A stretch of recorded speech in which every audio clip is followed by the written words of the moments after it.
समय का कि जहां पे लोग ने जीव जंतु नहीं छोड़े। सच बात है, चीन का मुझे याद आता है, वहां पे सांप और बिच्छू भी लोगों ने खाना चालू कर दिया था। तो अभी इस पे चर्चा करेंगे कि हम वसुधैव कुटुंबकम की भी बात करके कहीं ना कहीं कोरोना के समय में उसकी भी आवश्यकता है, और शायद अब जब पोस्ट कोविड का समय आ रहा है तो कुटुंब की आवश्यकता बहुत पड़ेगी। भैया मैं आपसे इस बारे में आऊंगा, तब तक मैं आज का जो हमारा टॉपिक है महादाता, रक्तदाताओं का विशेष सम्मान के लिए हम यहाँ बैठे हुए हैं। तो सर्वप्रथम हमारे बीच में काफी लोग जुड़ चुके हैं। मैं चूंकि हमारे यहाँ भी कहा जाता है कि यत्र नारी से पूजनते रमनते तंत्र देवता, हमारे बीच में महिला एक है, तो सबसे पहले हम वही चालू करेंगे, क्योंकि रक्तदाता एक महिला करे, क्योंकि जो हमेशा रक्त से बनी हुई है तो उनको हम ले आते हैं। देवी की उपासना भी रक्त यानी तेज से ही होता है। तो मैं सबसे पहले मैं अनीता जी से ही उनके अनुभवों को सुनना चाहूंगा कि रक्तदान महादान का जो अभियान उन्होंने चालू किया, वह कौन सा समय था जब इन्हें प्रेरणा मिली कि इन्हें स्वयं का रक्त, वैसे तो महिला हमेशा रक्त से ही एक बीज उत्पन्न करती है, लेकिन अब इनसे तो हम जानना चाहेंगे आपको रक्त देने की प्रेरणा कहाँ से मिली। अनीता जी। सबको हमारा नमस्कार। नमस्कार। सबसे पहले जब हम स्कूल में पढ़ते थे, एक प्रकार से हम खिलाड़ी रहे हैं, राष्ट्रपति पुरस्कार से पुरस्कृत रहे हैं। कल्याण कॉलेज से मैंने सबसे पहले रक्तदान चालू किया। तो सबसे पहला रक्तदान मैंने कल्याण कॉलेज में फर्स्ट ईयर में था, तब मैंने दिया था। उसके बाद में धीरे धीरे जब इसमें हमारी रुचि बढ़ते गई, फिर हमने अपनी संस्था, अपना संगठन, कई संगठन ऐसे तैयार किए। जब जिनको जरूरत पड़ी, जैसे जैसे मैसेज आते गए, हमारा ग्रुप बना हुआ है, चाहे वो बिलासपुर का हो, चाहे वो कहीं का भी हो। जैसे कभी भी एक समाज सेविका होने के नाते अगर कोई भी किसी को भी रक्त की जरूरत पड़ती है और तुरंत वो कॉल करते हैं और कहते हैं अनीता मैडम हमें रक्त की जरूरत है, तो हम तुरंत अपने जो हमारा ग्रुप है उनको कॉल करके हम तुरंत रक्त का अरेंजमेंट करवा के हम उनको देते हैं। और कितने लोगों को जीवन मतलब रक्तदान मतलब जीवन दान। और अभी फिलहाल कोरोना पीरियड में अभी बिलासपुर से एक घटना बहुत जबरदस्त घटी हुई थी। उनको 9 बॉटल ब्लड की आवश्यकता थी। मैंने तुरंत वहां पे जो ब्लड ग्रुप जो हमने तैयार किया है उनको कॉल करके तुरंत 9 बोतलों का इंतजाम करवा के हमने उनको अरेंजमेंट करके दिया। इसी प्रकार से आए दिन जब जरूरत पड़ती रही तब अभी तक के हम लोग इस तरह से रक्तदान करवाते रहते हैं और आगे भी ऐसे ही रहेगा। एक समाज सेविका होने के नाते एक हमारी ये बहुत बड़ी रुचि है। बस इतना ही कहेंगे और ज्यादा क्या बोले बताइए आप। सबको मेरा नमस्कार, बस इतना ही कहेंगे हम। बिल्कुल अनीता जी, ये अच्छा लगा। मैं समझाऊंगा कि ये आप तो प्रेरित हो गई कॉलेज में आकर के जब आपने देना चालू किया, और लोगों को जोड़ने का कैसे संभव हो पाया? जैसे किसी को रक्त की जरूरत पड़ती थी, जैसे किसी के घर से फोन आता था अनीता मैडम रक्त की जरूरत है, तो उनको लगा कि अरे अनीता मैडम इस तरह का कार्य करवाती हैं, मतलब कितना बड़ा काम है। तो वो परिवार में से जो रुचि रखते हैं वो हमारे साथ जुड़ते चले आए। इसी तरह से कारवां बढ़ता चला गया। अनीता जी, कभी घर परिवार में ऐसा नहीं लगा कि कहाँ जा रही हो बेटा, ये ब्लड देने के लिए कमी पड़ जाएगी, वैसी तुम तो वैसी कमजोर हो, लड़की हो? जी। सबसे पहले क्या हुआ था, मैंने जब पहली बार जब रक्तदान देने का मैंने पापा मम्मी से परमिशन लेना पड़ता था। पहले बोलते परमिशन लेकर आओ, तो जब हमने पापा मम्मी से कहा तो पापा ने पहली बार मना किया, बोले कि नहीं बेटा नहीं। फिर बाद में मैंने कहा नहीं, मैंने जिद किया, नहीं पापा मैं दूंगी ऐसे। फिर उन्होंने ज्यादा हमारी बात इग्नोर नहीं किया, उन्होंने कहा ठीक है बेटा। तो उन्होंने मुझे पुश किया, जाओ, इस तरह से। जी, बहुत जरूरी और अच्छा था। घर के लोगों का सहयोग बहुत जरूरी होता है। ये आप जरूर इस मन से जितनी भी हमारी युवा बहनें मातृशक्तियां सुन रही होंगी, निश्चित रूप से वो भी अब प्रेरणा में आगे आएंगी। उनको भी नहीं लगेगा कि ब्लड देने से किसी प्रकार की कोई कमजोरी नहीं होती है, और ये कारवा बढ़ेगा, क्योंकि आने वाले समय में और हमारे देश में अभी भी रक्त की काफी कमी पड़ती है और बहुत आवश्यकता है। जिस तरह से ट्रॉमा के केसेस बढ़ते चले जा रहे हैं। हमारे बीच में और भी साथी जुड़े हुए हैं।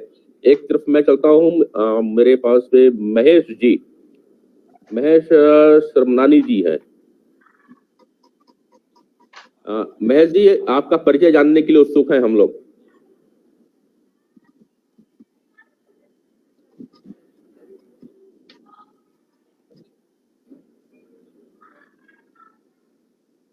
महेश जी नहीं आ पाए हैं। हमारे बीच में और भी कोई लोग जुड़े हैं जो ब्लड कैंपेन में हिस्सा ले रहे हैं? चलिए अनीता जी, मैं एक बात आपसे और जानना चाहूंगा जी।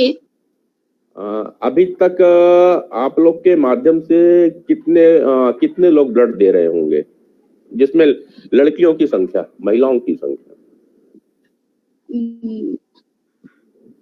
कभी ऐसा निकला कि इतनी महिलाएं मातृशक्तियां आती हैं जो ब्लड देने?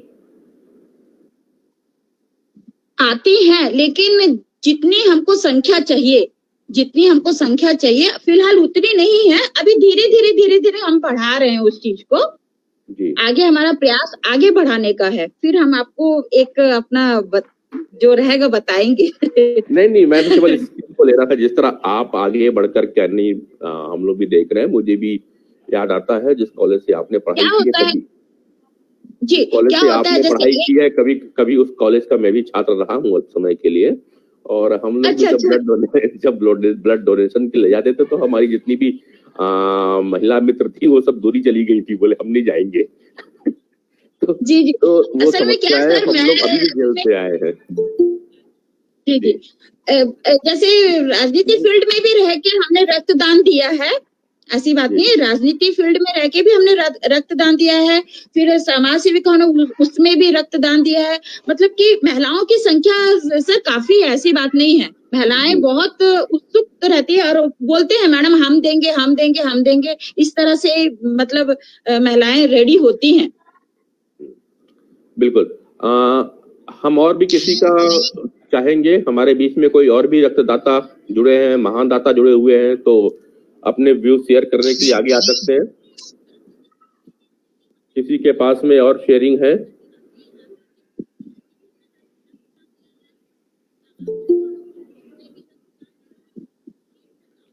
डॉक्टर किशोर सिन्हा जी हमारे बीच में उपस्थित हुए हैं। डॉक्टर किशोर सिन्हा जी, नमस्कार आपको।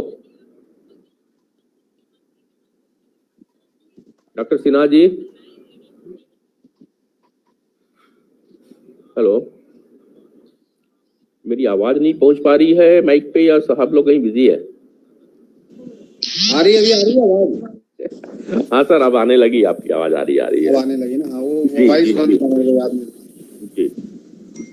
डॉक्टर किशोर सिन्हा जी, मैं आज का जो दिन है स्पेशल हम लोगों ने ब्लड डोनर डे के रूप में कर रहे हैं। जो महान दाता है, जो रक्तदान देते रहते हैं, आज उसको हमने यहाँ पे मंच पे बुलाया है और उनके व्यूज को शेयर करने की कोशिश कर रहे हैं। तो चलिए, आप भी आए डॉक्टर साहब, आप MBBS डॉक्टर है, यही भाटा गांव हमर अस्पताल के आप प्रभारी है, और निश्चित रूप से युवा काल में सबको ब्लड देने का एक उत्साह हो रहा है। मैं आपसे भी एक शेयर करना चाहूंगा कोई ऐसा अनुभव जो आपने ब्लड डोनेशन में एक यादगार रही हो। आज से लगभग 1-1.5 साल पहले की बात है।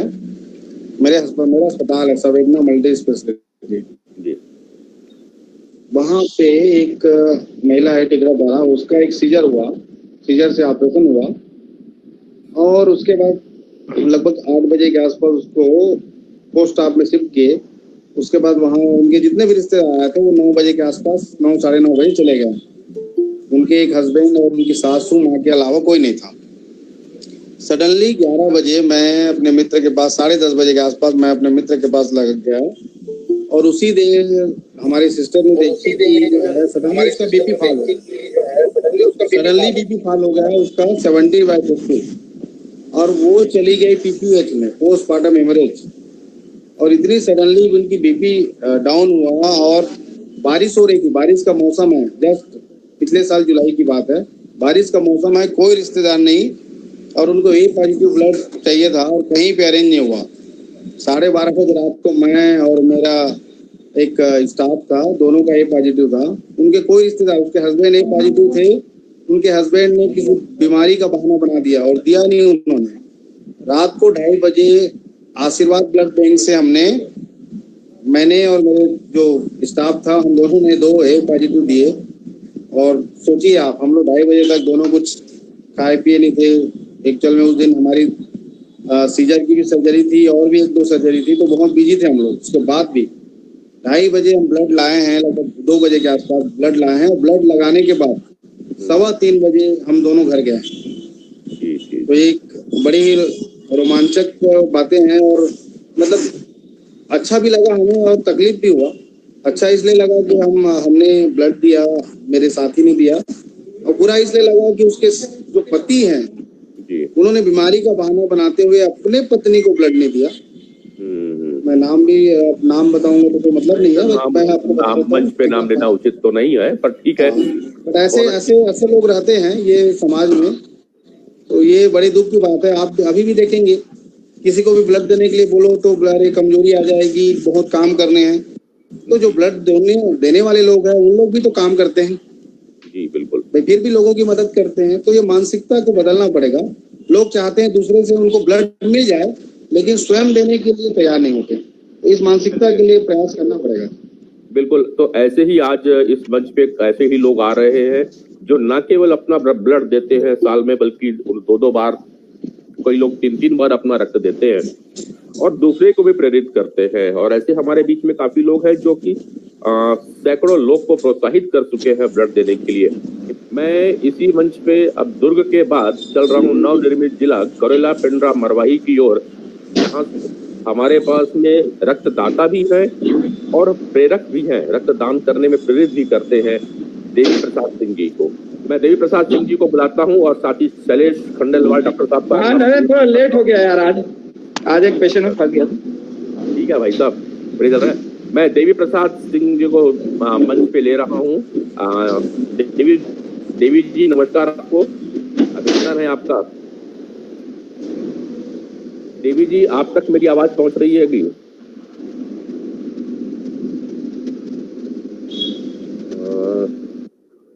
देवी जी, आपका माइक म्यूट में है, उसको अनम्यूट करो ना प्लीज।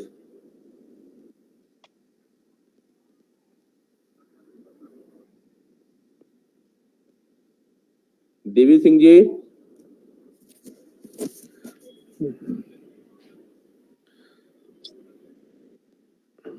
ओमी जी कुछ बोलना चाह रहे हैं? बिल्कुल बोलेंगे सर, क्यों नहीं बोलेंगे। बिल्कुल सर, अभिनंदन है, स्वागत है आपका। कहाँ से ओमी जी? मैं सियावा नगरी से। जी, अभिनंदन है। मैंने अभी तक 51 टाइम ब्लड डोनेट किया है। वाह, आपके मेरी एज अभी वैसे 34 ईयर है। लास्ट मैंने 13 मई को अपने बर्थडे 2 दिन पहले डोनेशन किया है और 15 को वैक्सीनेशन किया है अपना।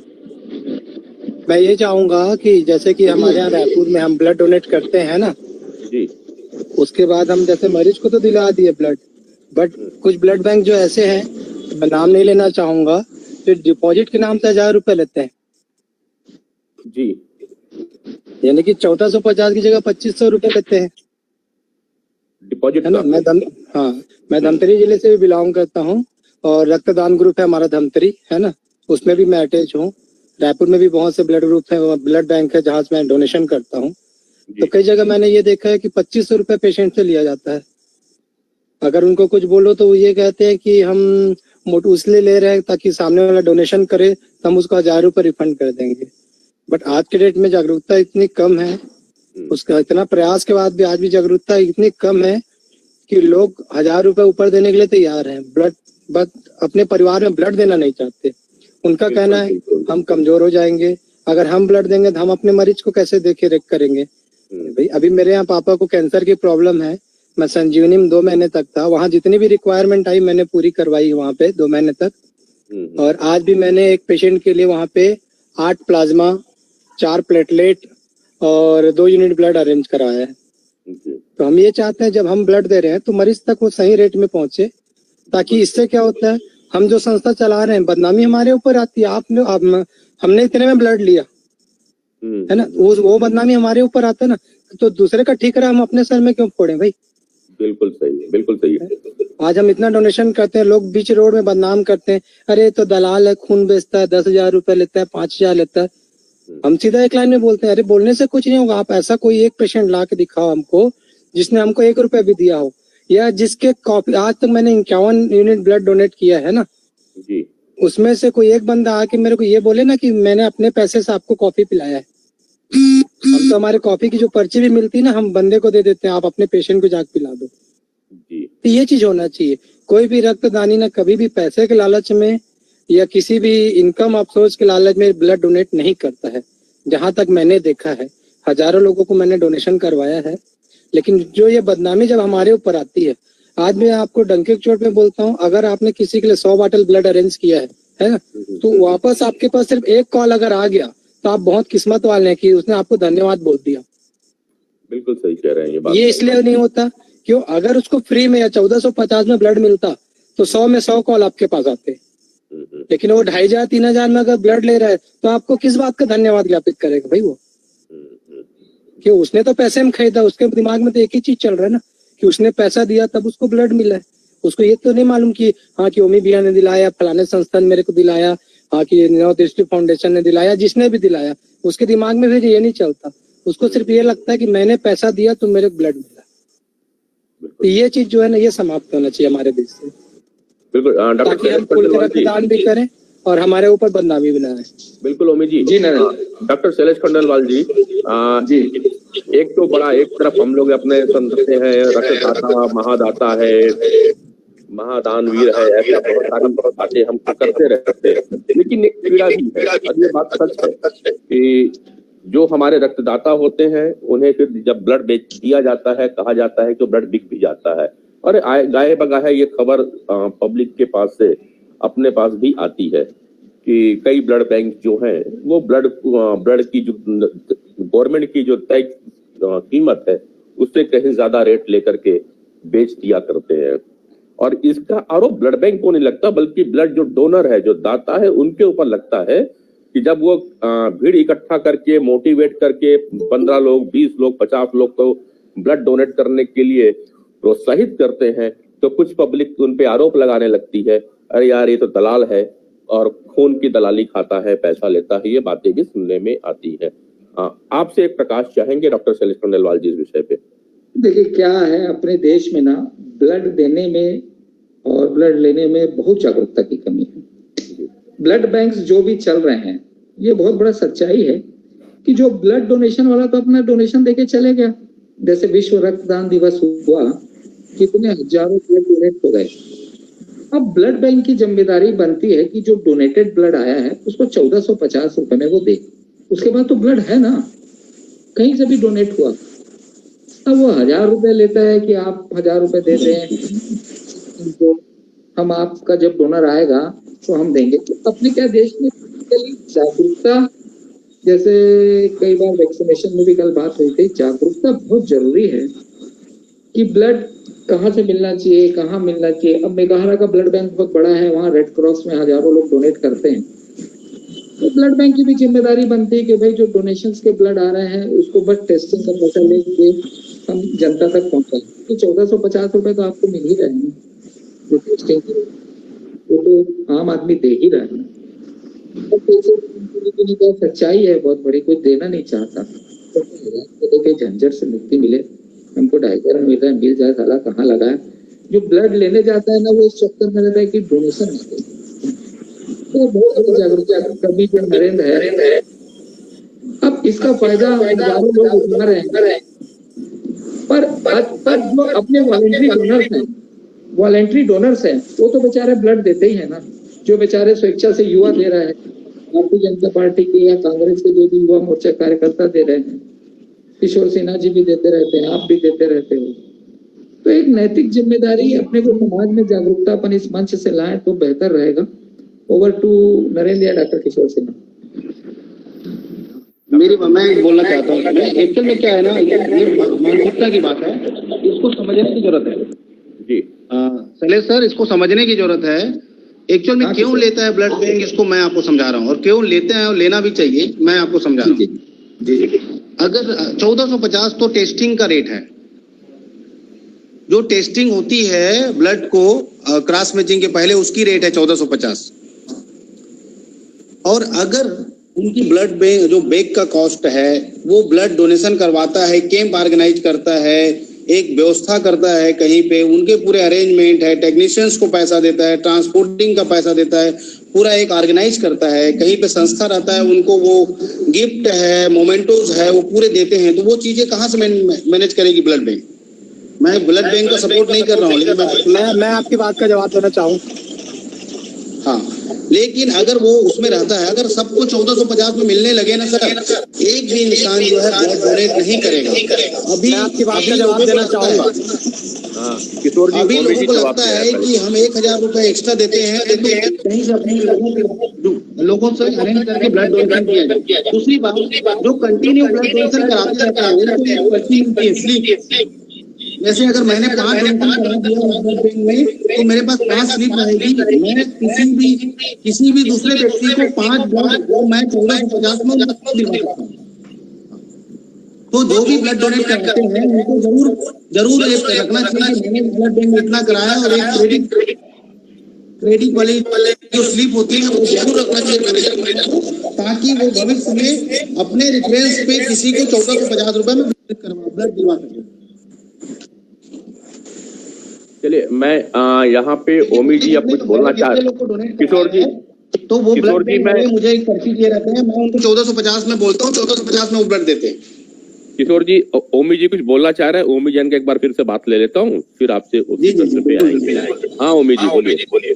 आप जैसे बोल रहे हैं 1450 क्रॉस मैच का चार्ज है ना, वो कंप्लीट चार्ज इंक्लूड रहता है उसमें। उनका बैग का चार्ज, उनका वहाँ पे मेंटेनेंस चार्ज, वहाँ पे जो स्टाफ मेंटेनेंस, सबका चार्ज निकालने के बाद भी उस 1450 में पैसे बचते हैं, पहली बात।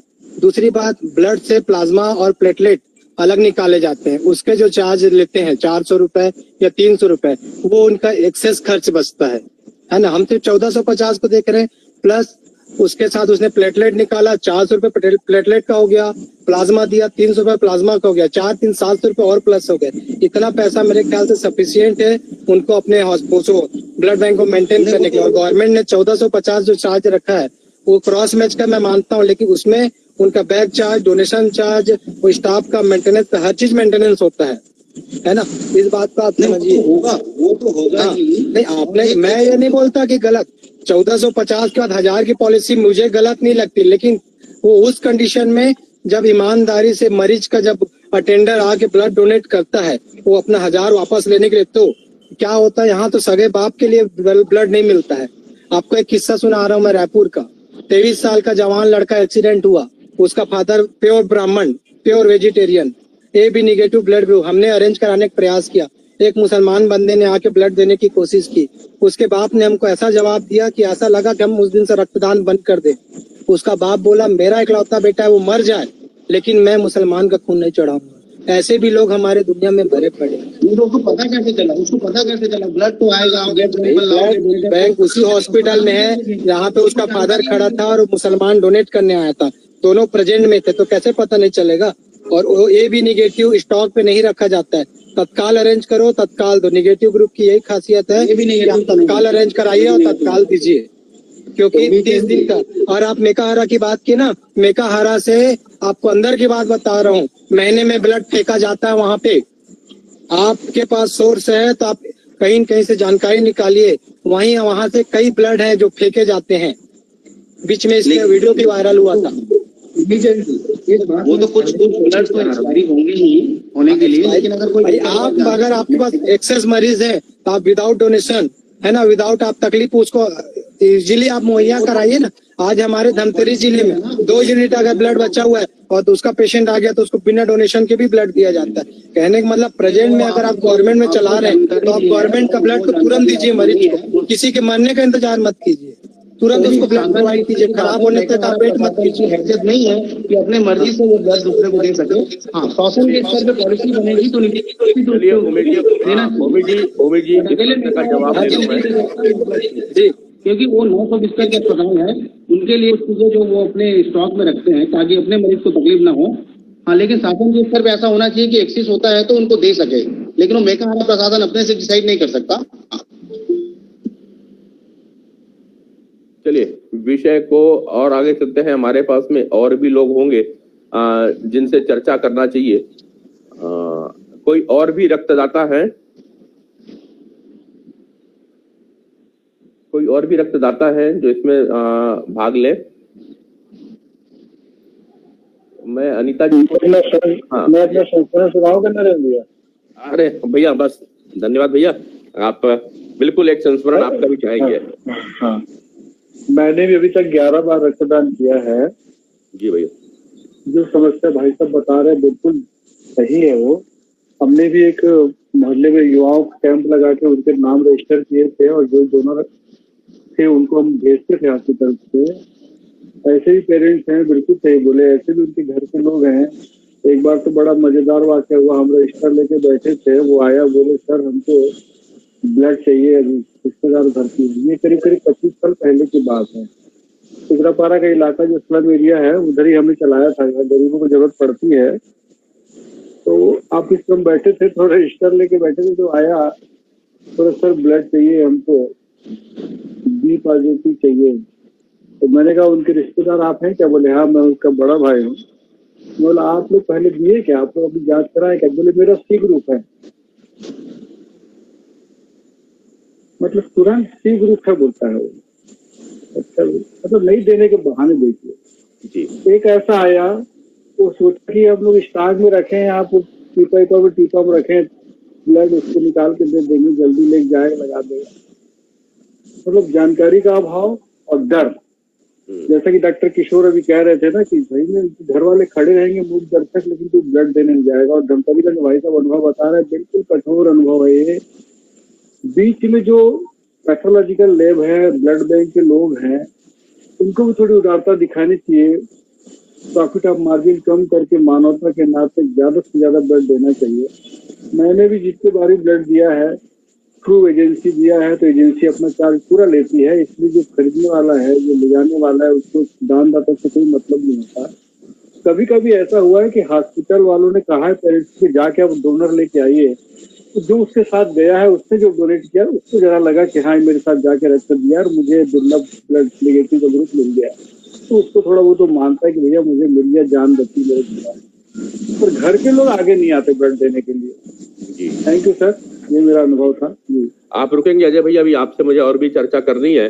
अब मैं रिम्स के डीन डॉक्टर गंभीर सिंह जी से भी चाहूंगा एक संस्मरण, क्योंकि आप पहले मेडिकल कॉलेज रायपुर में काहारा में भी आप रह चुके हैं, प्रोफेसर के पद में। वर्तमान में आप रिम्स जैसी संस्थान के प्रमुख हैं डीन के रूप में, और आपके यहाँ भी ब्लड बैंक है, सर्जरी बहुत सारी आप करते रहते हैं। इन तमाम एस्पेक्ट में मैं एक बार डॉक्टर गंभीर सिंह जी का भी वर्णन चाहूंगा। नरेंद्र जी क्षमा चाहूंगा, मैं सुन रहा हूँ आप लोगों की बातों को। मैं थोड़ी देर से इस पे अपना वो देता हूँ, कंटिन्यू रखें। बाकी लोगों को बड़ा अच्छा लग रहा है सुनना, बल्कि मैं समझता हूँ देवी को एक बार और कनेक्ट करने की कोशिश करें वहां से। मैं जुड़ता हूँ, मतलब मैं सुन रहा हूँ, सारी चीजों को देख रहा हूँ, मेरे को थोड़ा बताएं। ठीक है डॉक्टर साहब। मंच पे उपस्थित कोई और भी है रक्तदाता जिनका अनुभव? तब तक मैं अनीता जी से एक बार, अनीता जी के पास से लौट रहा हूँ। अनीता जी, जैसे हमारे धमतरी नगरी के मित्र ओमी जी अपना एक प्रॉब्लम बता रहे थे, अपने एक अनुभव बता रहे थे, ऐसी कुछ अनुभव आपके साथ भी है? एक कटु अनुभव, कटु सत्य जिसे कहें। अनीता जी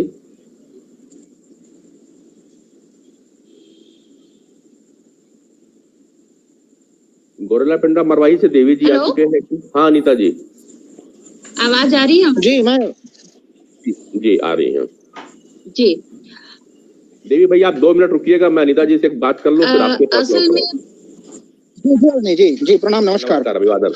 जी अनीता जी। जी नरेंद्र जी, अभी तक तो फिलहाल अभी तक के हमारे साथ ऐसा नहीं हुआ है, क्योंकि देखिए सबके कार्य करने के तरीके अलग अलग प्रकार के होते हैं।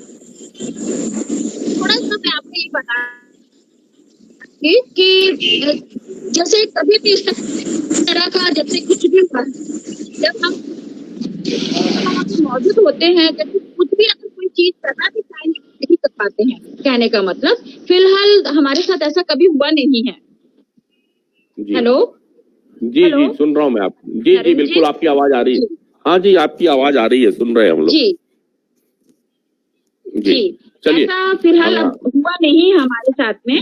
मैंने कहा कि हम जी। वहाँ पे अपनी उपस्थिति कैसे देते हैं, कैसे क्या करते हैं, वो सब चीजों को देखते हुए अभी तक के तो फिलहाल हमारे साथ ऐसा कभी हुआ नहीं है। चलिए बहुत अच्छी बात है। अब मैं गौरेला पिंडरा मरवाही से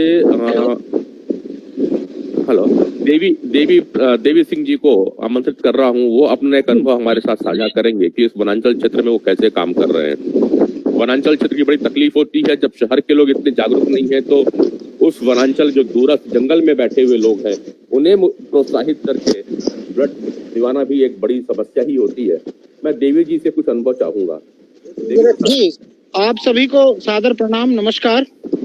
मैं जिला पिंडरा गौरेला मरवाही से देवी प्रसाद सिंह सामाजिक कार्यकर्ता के रूप में आप सभी के बीच उपस्थित हूँ और जिला गौरेला पिंडरा मरवाही में हमने एक बहुत छोटे से ग्रुप के माध्यम से रक्तदान की शुरुआत की। रक्तदान का सिलसिला बढ़ता गया, लोगों को प्रेरणा मिलती गई और आज ये सिलसिला जारी है। और आप सभी के सहयोग से हम आज छत्तीसगढ़ ही नहीं देश के अन्य हिस्सों में भी रक्त उपलब्ध कराने के लिए समर्पित हैं। जी आदरणीय देवी जी, ये मैं आपका ये समझाऊंगा कि प्रथम बार प्रेरणा आपको कब और कैसे मिल गई कि अपने को ब्लड डोनेशन की ओर आगे बढ़ना चाहिए? ये एक महत्वपूर्ण है। जी, ब्लड डोनेशन के लिए प्रेरणा ऐसे मिली सर, कुछ यूं हुआ, जब हम लगभग 18-19 वर्ष की उम्र में कॉलेज पहुंचे जी। तो कॉलेज में एक रक्त जांच शिविर लगा, सिर्फ रक्त जांच शिविर। वहां पे लोगों के ब्लड ग्रुप की जांच की जा रही थी। तो उस जांच शिविर में हमने हिस्सा लिया और उस जांच शिविर के माध्यम से जो भी यहाँ स्थानीय संस्था थी उस समय, उस संस्था में सारे लोगों की लिस्टिंग हुई। उसके बाद में हमारा लैंडलाइन घर का नंबर हुआ करता था, फिर वो वहां तक पहुंचा और हमारा नाम। फिर उसके बाद शायद किसी को लोकल यही आवश्यकता पड़ी होगी, तो उसके बाद में हमसे उन्होंने संपर्क किया और उन्होंने प्रेरणा दी इस बात की कि भाई आप स्वस्थ हैं और आप शारीरिक रूप से मजबूत हैं, तो अगर आपके रक्त से किसी की जान बचती है तो क्यों ना बचाया जाए। और रक्त एक ऐसी चीज है जो कि ना तो किसी मेडिकल स्टोर में उपलब्ध है, ना तो वो किसी प्रकार से वैज्ञानिकों ने आज तक उसको इजाद कर पाया है। मानव शरीर से ही रक्त की आपूर्ति की जा सकती है। ये सबसे महत्वपूर्ण बात है हमारे लिए कि रक्तदान करके ही हम किसी रक्त की आपूर्ति कर सकते हैं। तो ये सिलसिला जारी रहा। उसके बाद फिर निरंतर कभी 6 महीने में, कभी 3 महीने में, कभी 1 साल में, और आज लगभग मेरी उम्र लगभग 35 वर्ष हो चुकी है। लगभग मैंने 40 से 50 बार, तकरीबन 40 बार से तो ज्यादा ही हो गया होगा, और लगभग 40 बार ब्लड डोनेशन किया मैंने स्वयं। और उसके बाद संख्या तो खैर काफी है इस क्षेत्र में। दिन प्रतिदिन रोजाना किसी न किसी माध्यम से किसी न किसी को रक्त उपलब्ध कराते आए हैं। जी देवी जी, डर, झिझक और मिथक तोड़ रहे हैं आप, ऐसे हैं महादानी। सारे रक्तदाताओं को मैं अभिनंदन करता हूं। मुझे ये बताएं, अभी तक हम शहर की बात करते हैं, शहर में तो लोग काफी जागरूक हो चुके हैं। जिस क्षेत्र से आप आते हैं वह दूरस्थ अंचल है, जहाँ पे करीबन 12 किलोमीटर के दूर के बाद में शहर खत्म हो जाता है, गांव चालू होता है, और करीबन 20 किलोमीटर दूरी के बाद से गांव भी खत्म हो जाता है, केवल जंगल चालू होता है। तो ऐसे जगहों में, उन क्षेत्रों में भी शिविर लगा करके उन्हें जागरूक आप कैसे कर पा रहे हो कि वो आकर के आपको ब्लड यहाँ पे देके जा रहे हैं लोग? अब ये एक प्रश्न चाह रहा था। जी, इसके लिए मैं कहना चाहूंगा कि जब से हमने इसको एक अभियान के तौर पर चलाया है सन 2017-18 से, तो इसमें सबसे बड़ी सार्थक एवं महत्वपूर्ण भूमिका अदा की है सोशल मीडिया ने। फेसबुक और व्हाट्सएप, आजकल ज्यादातर लोग फेसबुक और व्हाट्सएप का इस्तेमाल करते हैं, चाहे वो ग्रामीण अंचल के हों, शहरी हों, हमारा चाहे ये नगरीय क्षेत्र क्यों ना हो। तो व्हाट्सएप और फेसबुक का बहुत बड़ा योगदान है लोगों से संपर्क करने के लिए, लोगों को जागरूक करने के लिए।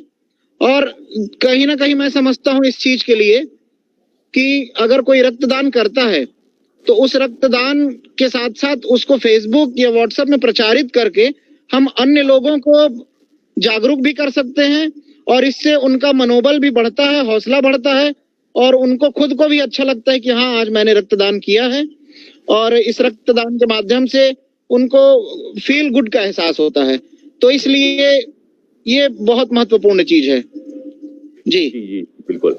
हमारे मित्र हमारे पास में जुड़े हुए हैं सलाम छत्तीसगढ़ के संपादक डॉक्टर जावेद जी भी। जावेद जी नमस्कार सर। अभिनंदन करते हैं हम इस मंच पे।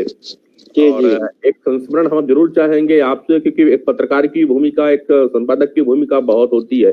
जिस तरह से अभी हमारे देवी जी कह रहे थे कि सोशल मीडिया का बड़ा असर पड़ता है, तो कहीं ना कहीं एक पत्रकार का भी लेखनी इस प्रकार के जागरूक कार्यक्रमों में बड़ी मदद करती है। तो जावेद जी, कहीं कोई संस्मरण आपके साथ भी है ब्लड देने का? हाँ, मैं भी पहली बार आप ब्लड देने गए हो तो डर के मारे आप ही को ब्लड चढ़ाना पड़ा हो, कोई ऐसा संस्मरण?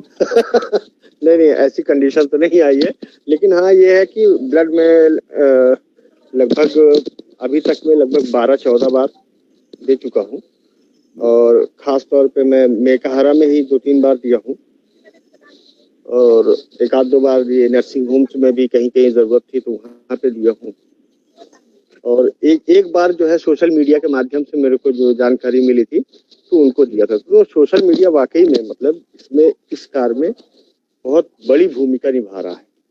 तो ये तो देवी जी की बात एकदम सही है, क्योंकि रक्तदाताओं को लेके मीडिया जो है या अन्य जो लोग संस्थाएं की बात होती है, सब चीजों की बात होती है, लेकिन रक्तदाताओं को लेकर ना कोई खास मतलब जागरूकता नहीं दिखाई जाती, सक्रियता नहीं दिखाई जाती या उनको लेके कोई आयोजन नहीं किया जाता। जैसा पहली बार ये मंच पे हो रहा है कि रक्तदाताओं की बात हो रही है, तो ये एक अच्छा मतलब संदेश जाएगा। इससे जाहिर सी बात है, बिल्कुल मोटिवेशन सभी को हो रहा है। एक थोड़ी सी मेरे दिमाग में क्वेश्चन आ गया है, देवी जी से इसको ले जाऊंगा। देवी, अभी ओमी जी हमारे बता रहे थे कि ओमी जी का ही था, उसके पहले ये बता रहा, डॉक्टर किशोर सिन्हा जी शेयर कर रहे थे अपनी बात को कि एक बार उनको रात को हुआ कि ऑपरेशन करना था और वो जो पेशेंट है उसका हस्बैंड बाजू में खड़ा था।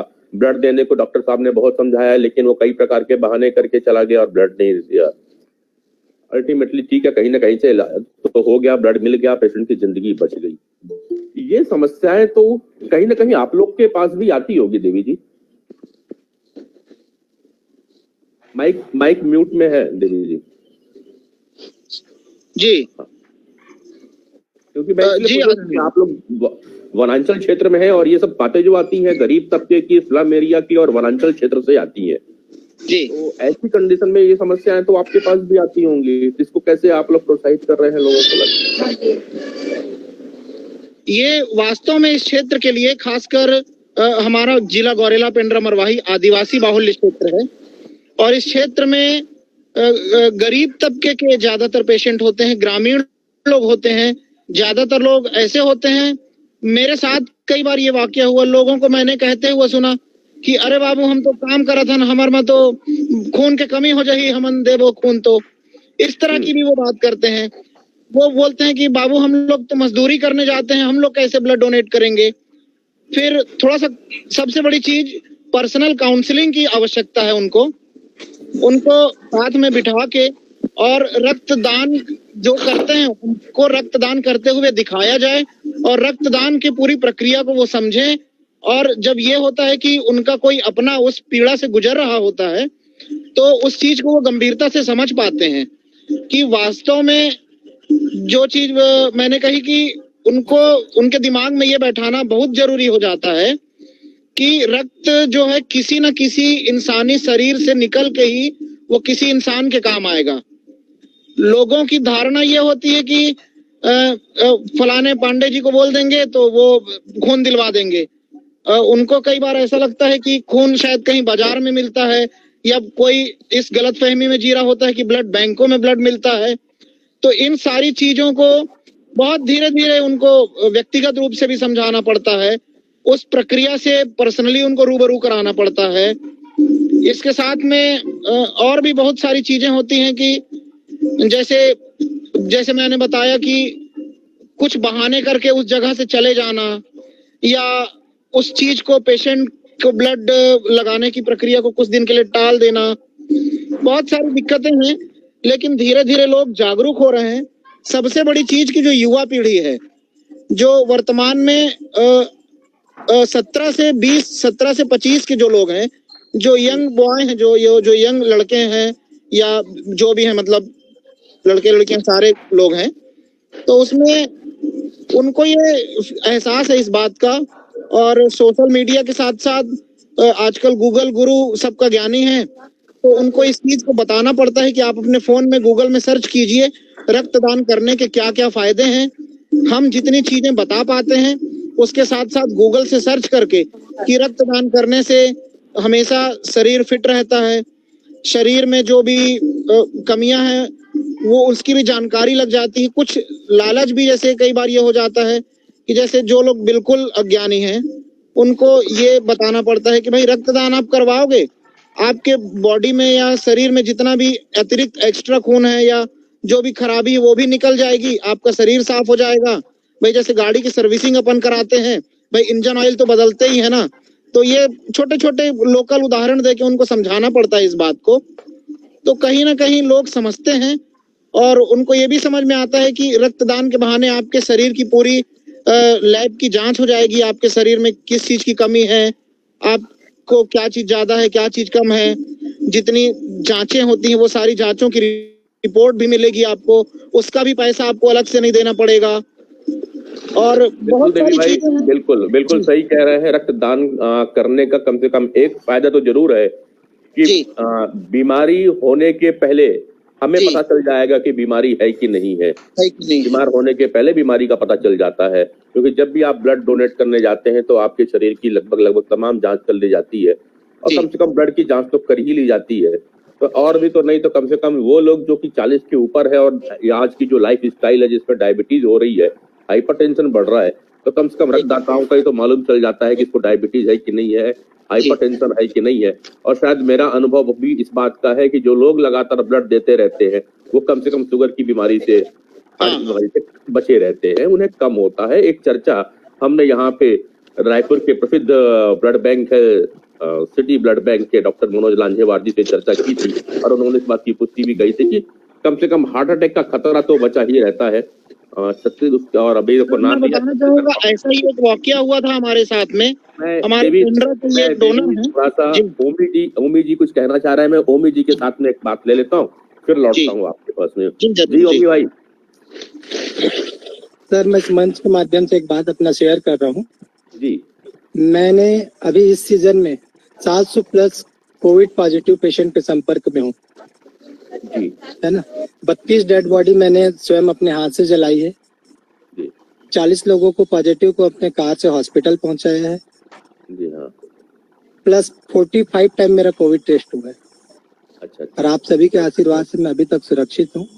और मेरा सोचना ये है कि जब भी हम ब्लड डोनेशन कैंप करवाएं या ब्लड डोनेट करें, उसमें क्या एक चीज ये हमको नया करना चाहिए कि हमको फर्स्ट टाइम रक्तदाता ढूंढना चाहिए, क्योंकि एक बार जिसने रक्तदान कर दिया उसको जब भी दोबारा मौका मिलेगा आपको उसको मनाने का या समझाने का जरूरत नहीं है। क्यों, उसके दिमाग से एक बार जब डर निकल जाएगा तो ऑटोमेटिक देगा। हम जब भी कैंप हमारे यहाँ नगरी में करते हैं, हमारा नगरी क्षेत्र धमतरी से 64 किलोमीटर दूर है, धमतरी में ही ब्लड बैंक आएगा, हमको ब्लड की जरूरत पड़ती है तो हमको 64 किलोमीटर जाना पड़ता है ना। और ऊपर से नक्सलाइट इलाका भी है हमारा। तो हम जब भी यहाँ कैंप कराते हैं हमारा सोच ये रहता है जो पुराना रक्तदाता है हमारा वो अपने साथ कम से कम 5 नए रक्तदाता लेकर आएगा जिसने कभी ब्लड डोनेट नहीं किया है। उसमें से अगर 2 ने भी रक्तदान कर दिया तो हमारा उद्देश्य पूर्ति हो जाता है। इस तरह हमारे यहाँ जब भी ब्लड डोनेशन कैंप होता है 80, 90, 70 एबो 60 ही जाता है यहाँ पे।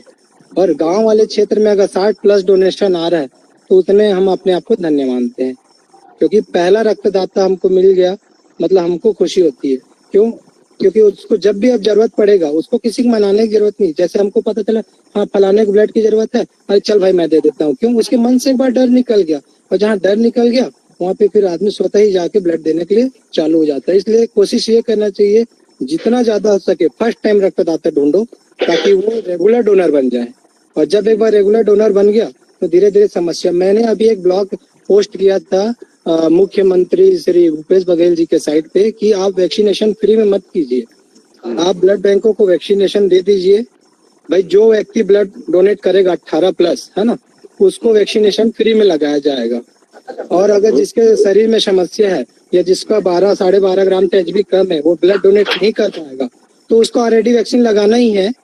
बट अगर जो सक्षम है 18+ में, वो वैक्सीनेशन कराने से पहले ब्लड डोनेट करे और उसको फ्री में ब्लड बैंकों द्वारा या जो भी हॉस्पिटल है वहाँ पे उसका अपना कार्ड दिखाए कि हमने यहाँ डोनेशन किया है, तो उसके बाद ही उसको इंजेक्शन लगनी चाहिए वैक्सीन। इससे क्या जागरूकता भी आती, ब्लड की कमी भी समाप्त हो जाती और हमारे पास जरूरत से ज्यादा नए डोनर आ जाते। और ये जो सोच है भले आप लोगों को छोटी लग रही होगी, लेकिन दूरगामी परिणाम इसके देखने को मिलते, ऐसा मेरा व्यक्तिगत मानना है। बिल्कुल सही कह रहे हैं। एक प्रॉपर रिकॉग्निशन होना चाहिए, बिल्कुल प्रॉपर रिकॉग्निशन होना चाहिए, एक अलग से ऐसे लोगों का सम्मान होना चाहिए। जब उन्हें सम्मान मिलेगा, उन्हें रिकॉग्निशन मिलेगा, तो निश्चित रूप से ब्लड डोनर और भी बढ़ेंगे, रक्तदाता महादाता और भी बढ़ेंगे। अब महादाता के अगले क्रम में हमारे बीच छत्तीसगढ़ ब्लड फाउंडेशन से विवेक जी जुड़ चुके हैं मेरे ख्याल से। विवेक जी, अभिनंदन है आपका। नीतेश जी से भी कुछ बात करिए। नीतेश जी वो भी वहाँ पे जसपुर से हैं। अच्छा, नहीं, मेरे को बहुत से लोगों के जानकारी में नहीं है। नितेश पारिक जी जसपुर से। जी नितेश जी, नमस्कार सर। अभिवादन जी। सबको नमस्कार मेरा। नमस्कार नमस्कार उनकी तरफ से। सर मैं आज एक संस्था हेल्प सोसाइटी करके है हमारे जसपुर जिले में, 2011 में मैंने इसकी नींव रखी थी और 800 लोग आज हमारी संस्था में हैं। 6500 से 7000 बार रक्तदान कर चुके हैं हमारे संस्था के सदस्य वगैरह सभी लोग। और तब जाके पिछले वर्ष एक blood bank, private blood bank ने यहाँ पे अपनी संस्था खोली है। और क्या है, रक्तदान के विषय में हमारा जो एरिया है, वनांचल एरिया है, बहुत पिछड़ा है। हमारे यहाँ तो कोई ब्लड देना चाहता ही नहीं है, भले उसके परिवार का कोई मर क्यों ना जाए, ब्लड की कमी से ब्लड देना नहीं चाहते हैं लोग। तो उसके लिए हमने एक नई पॉलिसी निकाली है सर। क्या है कि सामने वाला परिवार वाला जब कोई ब्लड खोजता है, आज के उसको O पॉजिटिव चाहिए या उसके परिवार में B पॉजिटिव या कुछ भी है, तो हम लोग क्या करते हैं, उसके परिवार का ब्लड निकलवा लेते हैं ब्लड बैंक के माध्यम से, ब्लड बैंक में सुरक्षित रखवा लेते हैं और उनको हमारे संस्था के सदस्य द्वारा एक्सचेंज के रूप में उसको दे देते हैं। तो इस प्रणाली में क्या है कि कुछ लोग तो जागरूक हो गए हैं, बाकी वैसी स्थिति नहीं है कि अगर परिवार कोई आदमी मरता रहे रक्तदान की कमी से तो मर जाए, हम ब्लड नहीं लेंगे। यहाँ की स्थिति बड़ी दुर्गति है, दयनीय स्थिति है यहाँ की। बस यही है कि संस्था के सदस्य जो शहरी क्षेत्र के लोग हैं, एक्टिव हैं, सहयोग इस कदर मिल रहा है कि भाई कि कोई ब्लड की कमी से मर नहीं रहा है। पूरा जसपुर जिला आज हमारी संस्था द्वारा हेल्प सोसाइटी के द्वारा चलाया जा रहा है। 2012 में सर इसके मैंने रजिस्ट्रेशन करवाया था, 17039 रजिस्ट्रेशन नंबर है। और बस यही है कि जरूरतमंद को ब्लड मिल जाता है हमारे पास सूचना आने से। संस्था के सदस्य हैं और बाकी आप सबों का मार्गदर्शन बहुत अच्छा है। अभी जैन साहब ने कहा, उन्होंने जो कोरोना काल में जितना उन्होंने किया शायद ही कोई कर पाता, उन्हें मैं बहुत बहुत साधुवाद देता हूँ इस चीज के लिए। और आपने पहली बार रक्तदाताओं के विषय में जो चर्चा करने का निर्णय लिया उसके लिए बहुत बहुत आभार व्यक्त करूंगा मैं आप सभी का। बाकी आप सभी का यूं ही पोर्टल के माध्यम से देखिए, सम्मान के और आभार के आप लोग हैं हकदार। हम यहाँ बैठे केवल चर्चा कर रहे हैं, काम तो आप लोग कर रहे हैं। आप जैसे लोग इतने खुद रक्त देना, और दूसरी बात यह है कि वनांचल क्षेत्र से ग्रामीणों को समझा करके लाना, क्योंकि अस्पताल में जब हम जाते हैं और उनको सुनते हैं तो हमें समझ में आता है कि कितनी बड़ी तकलीफ होती है। हमारे डॉक्टर मित्र यहाँ बैठे हैं, डॉक्टर शैलेश खंडेलवाल जी है, डॉक्टर किशोर सिन्हा जी बैठे हैं, उपेंद्र जी बैठे हैं, हमारे डॉक्टर महोबिया जी हैं, डॉक्टर गंभीर सिंह जी खुद बैठे हैं जो सर्जन है, वरिष्ठ सर्जन है। इनको समझ में आता है कि जिन सर्जरी लेट हो जाती है, ब्लड नहीं आ पाता है, कितना भी समझा डालते हैं अस्पताल में, वो मरीज बाहर खड़े रहेंगे। मेरे तो एक घटना है, कभी उस मंच से शेयर कर रहा हूँ, बड़ा ही विचित्र आया था। मेरे पास भी एक घटना है, मुझे भी शायद शेयर कर देना चाहिए। मेरे ख्याल से हमारे जावेद जी इस बात की गवाही भी है। एक पेशेंट कहीं देवभोग साइड से आया हुआ था, उसका बच्चा बीमार था, डॉक्टर गंभीर सिंह जी के अस्पताल में भर्ती था और उसका ऑपरेशन कर स्प्लेनोमेगैली थी उसको। डॉक्टर साहब समझ रहे होंगे, सुन रहे होंगे, स्प्लेनोमेगैली थी उसको, उसमें रक्त खून नहीं बन पा रहा था। उस बच्चे का ऑपरेशन करना, मेरे ख्याल से 8 या 9 साल का बालक रहा होगा, उसका ऑपरेशन करना नितांत आवश्यक था। उसके लिए कोशिश करके, पैसा नहीं है बोला को, हम लोगों ने कोशिश किया, उसके इलाज के लिए पैसे लगाए और ब्लड देने के लिए भी अपने दोस्त को लेकर ब्लड दिवा करके लाए। जब ऑपरेशन हो गया, मैं एक दिन किसी काम से अंतरी रोड में MMI अस्पताल के आगे VY हॉस्पिटल है कमल विहार में, वहां जा रहा था। मैंने उसके पिताजी को वहां किनारे एक हौली में दारू की भट्टी के सामने में दारू पीते देख रहा था। तो ऐसे भी लोग हैं, पैसा है उनके पास में, वो दारू पी लेंगे, लेकिन अपने ही बेटे, अपने ही पत्नी, अपने ही बच्चे के लिए ब्लड देने की बारी आएगी तो दूसरे को तलाशते हैं। और ऐसे में आप लोग जो काम कर रहे हैं, उनको समझा करके ब्लड बैंक पे ले जाकर के ब्लड निकालना, ये वाकई बहुत ही प्रशंसनीय कार्य है। तो मेरे ख्याल से विवेक जी आ गए हैं क्या? अगर विवेक जी से भी चर्चा जी नमस्कार विवेक जी। मैं नमस्कार। पहले तो सभी से क्षमा प्रार्थी हूँ कि मैं लेट ज्वाइन कर पाया। असल में कुछ कारणों से हॉस्पिटल ही आया हुआ था। माता जी का स्वास्थ्य सही नहीं था, तो उनकी रिपोर्ट के लिए ही आया हुआ था। ये मातृ स्मृति हॉस्पिटल पे ही। जी जी जी जी। कोविड के बाद पोस्ट कोविड उनको सिम्टम्स के कारण उनके ब्लड में क्लॉटेज आ गया है। अच्छा, इस वजह से मैं ज्वाइन नहीं कर पाया था, बट अभी वो अंदर है तो मैं बोला ज्वाइन कर ही लेता हूँ। तो जैसा कि चर्चा चल रही थी, आप चर्चा कुछ सुने भी होंगे, अब हम आपका भी अनुभव चाहेंगे इस बारे में। जी, जैसे कि पूरे विश्व में रक्तदाताओं को मोटिवेट करने के लिए, उन्हें बनाए रखने के लिए विभिन्न तरह के कार्यक्रम किए जाते हैं। इसी के उपलक्ष्य में ही 14 जून को वर्ल्ड ब्लड डोनर डे के रूप में मनाया जाता है, जिसमें कहा जाए कि जितनी भी ब्लड बैंक्स हैं वो अपनी ओर से जो NGOs या फिर जो रक्तदाता उनके यहाँ रेगुलर रक्तदान कर रहे हैं, उनका वो सम्मान का कार्यक्रम रखते हैं। इसमें से जैसे कि ओमी भी हैं, वो खुद जानते ही हैं क्योंकि हम कई कार्यक्रमों में मिल भी चुके हैं और हमारे द्वारा खुद हर साल एक सम्मान समारोह का आयोजन किया जाता था। बट कोविड के कारण पिछले साल हमने जो है वर्चुअल सबको ई-सर्टिफिकेशन किया था और इस साल अभी तक कोई ऐसा कार्यक्रम बन नहीं पाया है। तो ऐसा लग रहा है कि इस साल भी हम ई-सर्टिफिकेशन के द्वारा डोनर्स का सम्मान बनाए रखेंगे, क्योंकि हमें एक चीज पता है, जैसे कि हम जानते हैं डोनर जो होते हैं वो न दिन देखते हैं, न रात देखते हैं, न बरसात उनके लिए इम्पोर्टेंट होती है, न ठंड न गर्मी। जैसे ही उनको पता चलता है किसी के लिए ब्लड की जरूरत है और आगे आ जाते हैं। तो मैं समझता हूँ कि डोनर अपने सम्मान के लिए नहीं कहता, लेकिन अगर एक जिसको रिक्वायरमेंट है वो परिवार उनको थैंक्स ही बोल दे तो वही उसके लिए सबसे बड़ा सम्मान होता है। जी जी विवेक जी, अभी मनेन्द्रगढ़ से, हाँ बुलाइए। मनेन्द्रगढ़ से एक श्रीकांत पाठक जी आए हुए थे, शायद लेफ्ट हो गए हैं। अगर वो देखिए आएंगे तो उनसे भी बात करिए, क्योंकि ना वो बहुत आउटर एरिया है मनेन्द्रगढ़, और वो जनकपुर उनकपुर साइड का ना बहुत, उधर की भी हालत बहुत अच्छी नहीं है। बिल्कुल, जैसे ही पहुंचते हैं हम उनसे फिर चर्चा करते हैं।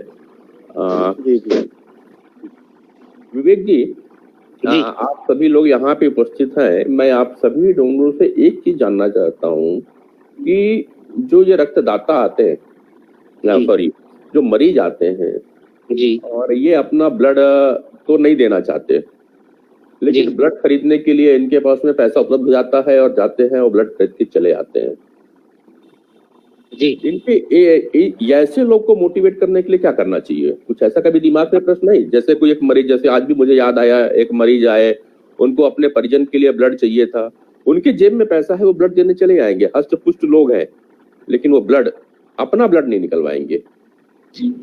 सर इसके पीछे मेरा मानना है, जो पहले हमने टीवी मूवीज पे जो देखते आए हैं, तो इस तरह की गाइडलाइन कभी ऐसा मौका नहीं आता कि लोगों को ये समझने का मौका दिया जाए कि ब्लड डोनेशन क्यों इम्पोर्टेंट है। मैंने देखा है, अगर हमें किसी भी मूवी में भी देखते हैं तो होता क्या है जनरली, क्योंकि आज का कल्चर कहीं ना कहीं हमारे एंटरटेनमेंट के साथ जुड़ा हुआ है, तो हम देखते हैं कि अगर ब्लड की जरूरत पड़ी वो सीधा ब्लड बैंक है, अपना सैंपल दिए, वहां पैसा देते हुए दिखाया जाता है और ब्लड उनको बाद में मिल जाता है।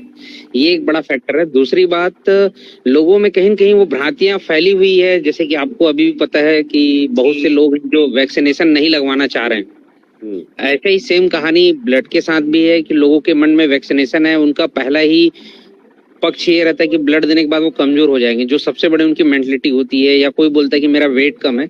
अगर उनको 2-3 चीजें बेसिकली बता दी जाए कि ब्लड देने के लिए आप कैपेबल हैं, आपको कुछ नहीं करना है, तो उस चीजों को समझते हैं, उसके बाद वो रक्तदान के लिए तैयार हो जाते हैं। जी, हमने खुद काफी हद तक तैयार किया है। और होता ये है कि कहीं ना कहीं जो गांव से जो आते हैं उनके मन में थोड़ा सा डर ज्यादा बना होता है। रीजन ये है कि गांव से जो सिटी की ओर इलाज के लिए आते हैं, तो मेरा ऐसा मानना है कि उनके अंदर जो रहता है कि हमको रक्तदान नहीं करना है, उसके पीछे का रीजन ये होता है कि वो अपने पेशेंट के साथ अकेले आए होते हैं, उनके साथ कोई और नहीं होता। तो वो बेसिकली ये होता है कि उनको भागा दौड़ा करना बहुत ज्यादा होता है। तो उनके मन में ये बनी होती है कि अगर मैं आज पहली बार रक्तदान देता हूँ और मैं इस दौरान पेशेंट के साथ भागा दौड़ा करना है, और कहीं न कहीं जो ब्लड डोनेशन से पहले बेसिकली 8 घंटे की एक कंप्लीट नींद होनी चाहिए, वो अगर आप मरीज के साथ है तो आपकी नींद उस समय पॉसिबल नहीं होती। इस कारण से भी वो ब्लड डोनेशन करने से हिचकिचाते हैं, मेरा जहां तक मानना है। अगर लेकिन उनको एक अच्छे से समझाया जाए कि रक्तदान करने के क्या फायदे हैं, तो वो ये बोलते जरूर है कि उनको अगर वो जहां से बिलोंग करते हैं वहां ब्लड बैंक है तो वो रक्तदान करेंगे। या दोबारा जब भी रायपुर आते हैं, मेरे जैसे कांटेक्ट में कई लोग हैं जिनको हमने जरूरत के समय में ब्लड उपलब्ध कराया, लेकिन वो उस समय नहीं दिए थे, लेकिन उसके बाद जब भी रायपुर आए खुद से फोन करके वो ब्लड बैंक तक जाते हैं। जी तो रायगढ़ से युक्ता अग्रवाल जी भी जुड़ी हुई हैं। बिल्कुल बिल्कुल बिल्कुल, मैं बुला रहा हूँ अग्रवाल जी, युक्ता अग्रवाल जी।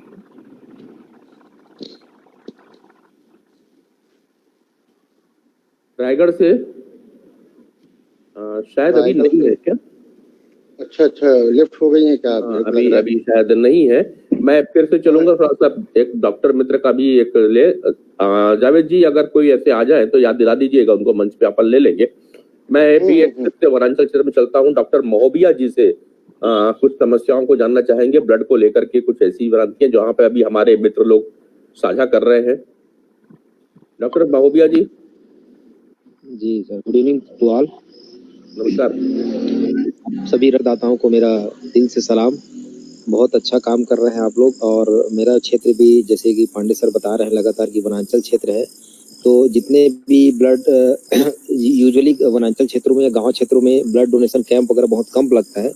तो मैं आप लोगों से मंच के माध्यम से अपील करना चाहता हूं कि यदि हमें सेवा का मौका मिले तो ऐसे कैंप यदि आप गाँव में आयोजित करना चाहते हैं तो हमारे तरफ से व्यक्तिगत स्तर पे या शासन स्तर पे जो भी जरूरत पड़ेगी हम सहयोग करने के लिए तैयार हैं। आपसे अनुरोध है कि अधिक से अधिक ब्लड डोनेशन कैंप यहाँ वनांचल क्षेत्र में करें, और ताकि लोग जागरूक भी हो और ज़्यादा से ज़्यादा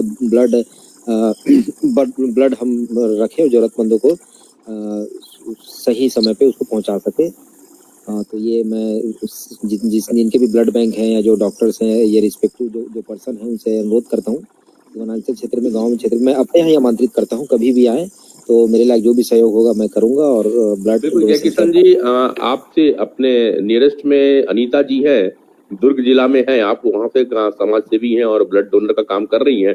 मैं आपका परिचय करवा दूं। अनीता जी अभी डॉक्टर जय किशन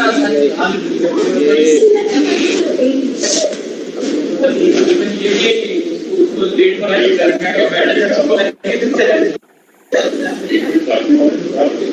गंभीर सर, आपका माइक ऑन हो गया तो आवाज ज्यादा आ रही है।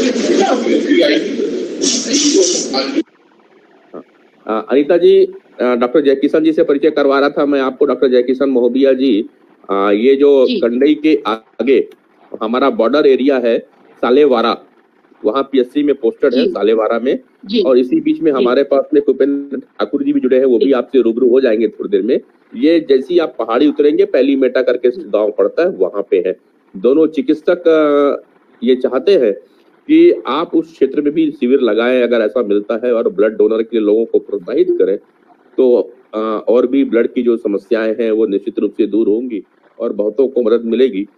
और मुझे तो वहाँ पे एक बार कैंप करने का मौका मिला है, स्वास्थ्य शिविर लगा चुका हूँ इन लोगों के साथ में, बड़ा आनंद आया है इनके साथ काम करने का। तो निश्चित रूप से जब आप भी करेंगे तो बहुत आनंद आएगा। बड़े कोऑपरेटिव लोग हैं और मजे की बात है कि बहुत प्राकृतिक स्थल है, रमणीक स्थल है और आनंद आता है यहाँ की वादियों में बैठ करके काम करने का। तो कभी ऐसा मिले तो अपनी टीम के साथ में इस क्षेत्र में आप जरूर एक शिविर लगाने का प्रयास करें, क्योंकि आपसे लगा हुआ क्षेत्र है दुर्ग राजनांदगांव। तो मैंने ही अब हमारे बीच में मैं अगर डॉक्टर गंभीर सिंह जी थोड़ा सा समय हुआ हो तो मैं चाहूंगा कि चर्चा में थोड़ा सा आप हिस्सा लें। और हमारे जो रक्तदाता लोग यहाँ बैठे हैं, महादाता हम इनको आज नाम दिए हैं, तो इनके सम्मान में दो शब्द कहें। और बहुत सारे इन्होंने कुछ प्रश्न भी किए, तो अगर उसका भी कुछ समाधान निराकरण आपके माध्यम से हो पाएगा तो अच्छा है।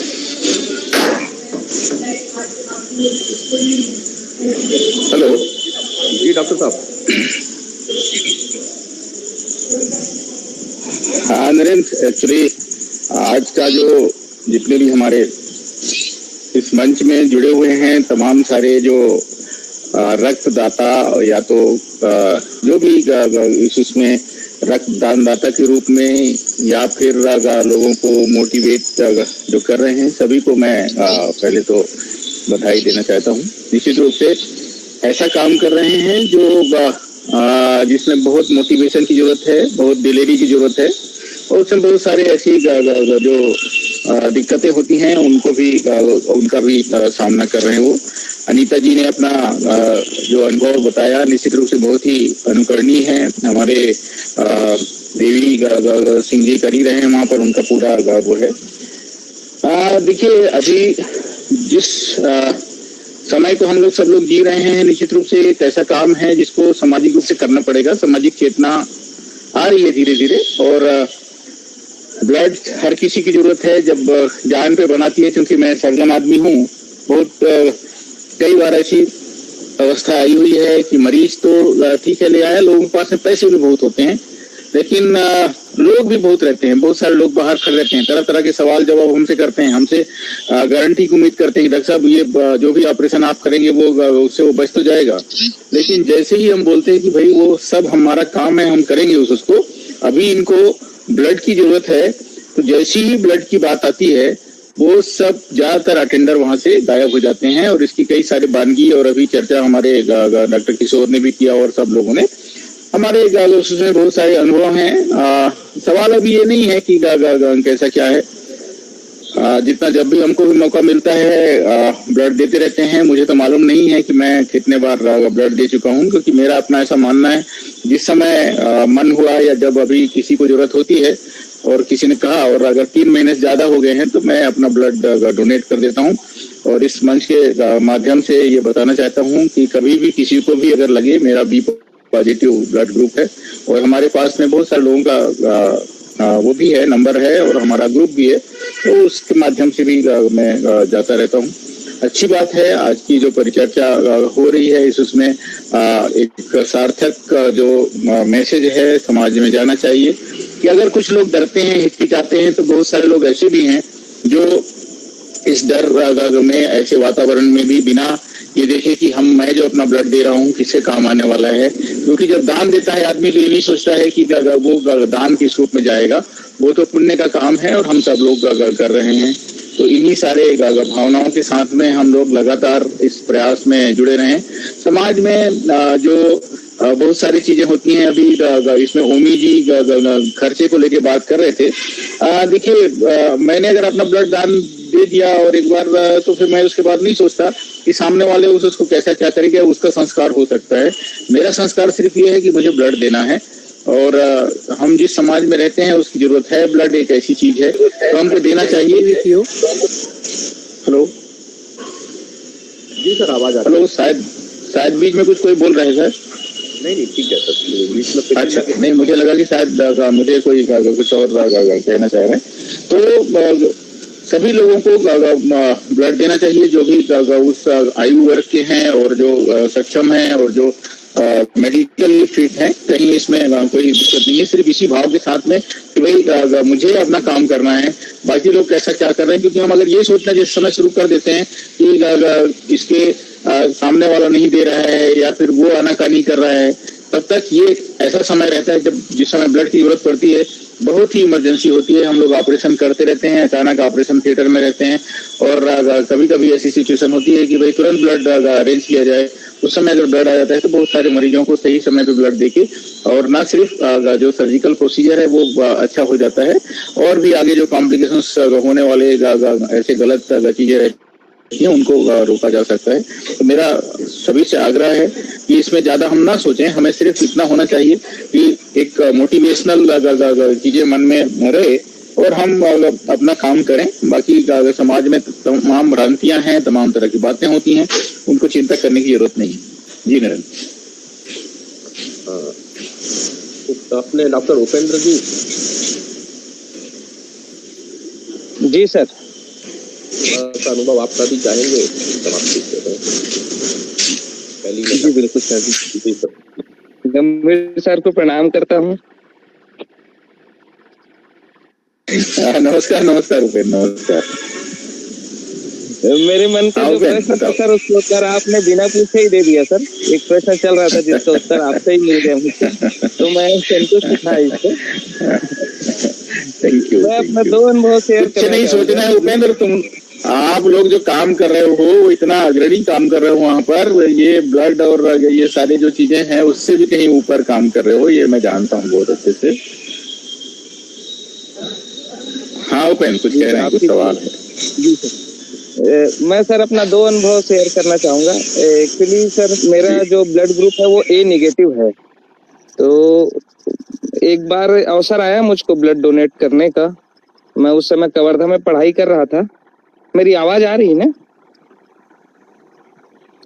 हेलो।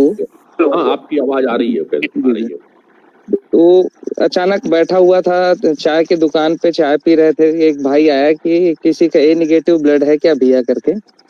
तो उस समय एक कवर्धा से भिलाई जाना हुआ। सेक्टर 9 में पेशेंट एडमिट थी, लगभग 6 महीने की बच्ची थी वो, जिसको ब्लड की जरूरत थी।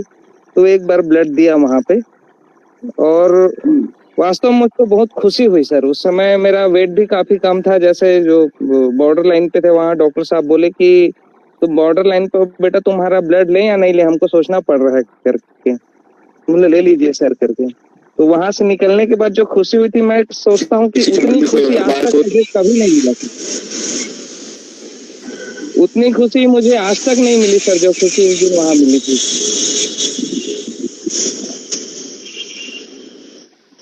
हेलो। हाँ उपेंद्र जी बिल्कुल। और एक सर दूसरा, लगभग 6 साल हो गए। 6 साल पहले जब मेरे घर पे मेरा बेटा आया तो उसको CHD था। सत्य साई हॉस्पिटल में वो एडमिट था और सर्जरी के लिए उसको 4 यूनिट ब्लड की आवश्यकता थी। ए पॉजिटिव था उसका ब्लड ग्रुप।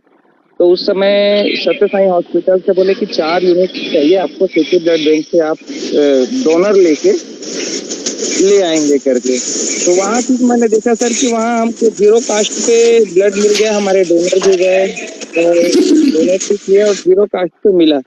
तो मैं सिन्हा सर से यही एक रिक्वेस्ट कर रहा था कि सर ऐसा भी कुछ अगर प्रक्रिया हो सकता हो कि जब ब्लड डोनेट करें तो जैसे सत्य साई हॉस्पिटल के द्वारा सिटी हॉस्पिटल से फ्री में, मतलब बिना कॉस्ट के जो ब्लड मिला, वैसा अन्य लोगों को भी ये सुविधा कुछ रेट कम ज्यादा करके अगर मिल पाए तो ज्यादा अच्छा रहेगा। इस विषय में सर का मैं राय भी जानना चाह रहा था। जी गंभीर सर। डॉक्टर गंभीर जी,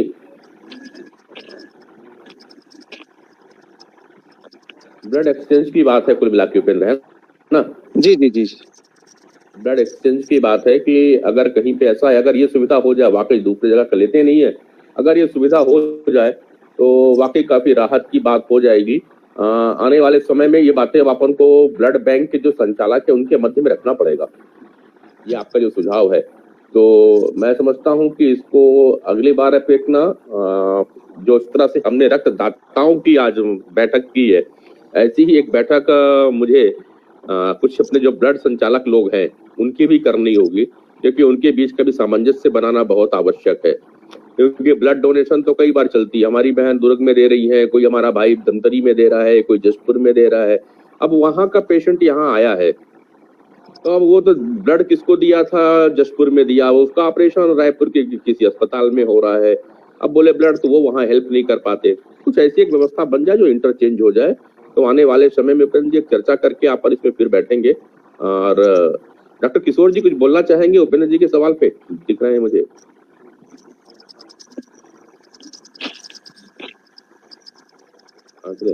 अब समय भी हो रहा है, खैर मैं आज की चर्चा को यहाँ पे अंतिम रूप ले जाने के लिए, जिस तरह से एक अच्छे उद्बोधन के साथ शुरुआत हुई थी, मैं एक विचारक हमारे बड़े भैया डॉक्टर अजय किरण अवस्थी जी को मंच पे बुलाऊंगा कि आज की जो परिचर्चा हुई है उसको एक विचारक, एक चिंतक, समाज का जो चिंतक है वो किस रूप में देखा है और क्या कुछ एक मार्गदर्शन हमारे इस समाज को, इन दाताओं को देना चाहेंगे। डॉक्टर श्री अजय अवस्थी किरण जी। धन्यवाद नरेंद्र भैया। मैं एक और बता दूं, हमारे जो फिर यहाँ जो मंच पे जुड़े हैं, मैं बता दूं कि अजय अवस्थी जी किरण के नाम से जाने जाते हैं और ये एक सामाजिक विचारक हैं, दार्शनिक हैं।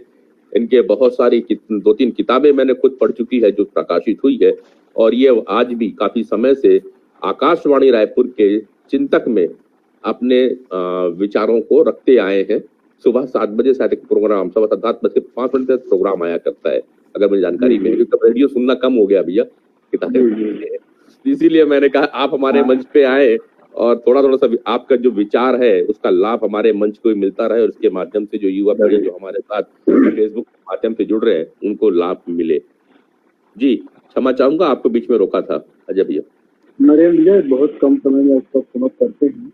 आपने काफी समय से इसको संचालन करके बहुत ज्वलंत मुद्दे को आपने रखा और आपको बहुत बहुत साधुवाद कि आपने इस तरह के समाज में ज्वलंत विषय को रखा कि रक्तदान के विषय में लोगों की धारणाएं कैसी हैं और क्या होनी चाहिए। मैं आपके इस प्रयास की बहुत बुरी सराहना करता हूँ और आपसे इस अभियान की बहुत कामना करता हूँ कि आगे और जाए और अन्य विषयों पर आप बहुत सदर विचार रखते हैं और आपका समन्वय काबिल तारीफ है। इतना बढ़िया कोऑर्डिनेशन हुआ, मैंने पूरी बैठक देखी गूगल मीट में, और भी वेबिनार और गूगल मीट ऐसे भी करता हूँ, पर इतनी सुंदर वार्तालाप कभी मुझे ऐसी नजर नहीं आई जो आपने भी संचालित की है। दान की बहुत बड़ी महत्ता है हमारे समाज में, हमारे चिंतन में। दान के पात्रों की यदि चर्चा करें, मैं थोड़ा सा माइथोलॉजी की ओर जाऊंगा, पौराणिक कथाओं की ओर। जी, महर्षि दधीची, अंग देश के राजा कर्ण, मतलब ऐसे ऐसे दानदाता हुए हैं जिनके दान की कोई कल्पना नहीं है।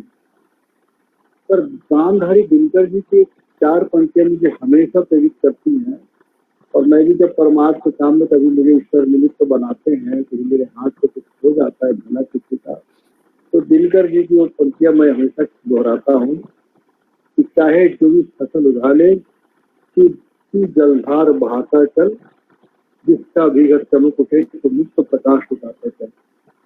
तो दान करने में, सेवा करने में प्रतिफल क्या मिलेगा इस पर नहीं सोचना पर व्यवहारिक कठिनाई तो बहुत अच्छे ढंग से सबने रखा। सोचिए दधीची का त्याग, दधीची की हड्डी को मांग लिया देवताओं ने कि आपकी हड्डी वज्र है और इस हड्डी को अगर हम अस्त्र बनाएंगे तो हम अस्त्रों को मार सकेंगे। सांकेतिक अर्थों को समझना जरूरी है। ये इसको बाहरी तौर पर अगर कोई पढ़ेगा तो उसको बड़ी साधारण सी घटना लगेगी या एक महर्षि ने धारणी दान, लेकिन दधीची ने क्या किया, उन्होंने कहा कि आपको मारेंगे, आप अगर खुद अपने शरीर को मारेंगे तो आपकी हड्डी हमको मिलेगी, भस्म हो जाएंगे तो हड्डी भस्म हो जाएगी। तो कहा कि आपके मांस और रक्त को धीरे धीरे आपके शरीर से अलग करना पड़ेगा। पूरे मांस और रक्त को गाय नमक लगा करके गौओं को दे दिया गया, गौ चाटती गई और मांस और रक्त निकलते गया उनके शरीर से, फिर हड्डी बची, उससे 4-5 अस्त्र बने। एक इंद्र के पास गया, एक भगवान विष्णु के पास, शंकर जी की नाक अस्त्र बना, वज्र बना, फिर राक्षस का वस्तु बल हुआ। तो ये इसके पीछे के अर्थ को समझना पड़ेगा कि दान की महत्ता कि आप जो देते हैं वो समाज में कितना सकारात्मक ढंग से जाता है और उनको लाभ देता है और समाज के उत्थान में आपका योगदान हमेशा सुरक्षाई हो जाता है। उस समय एक दधीची के हड्डी दान की कथा आज भी हमारे जीवन में प्रेरणा जगाती, लेकिन आज हर व्यक्ति दधीची से बड़ा हो गया जो रक्त देता है।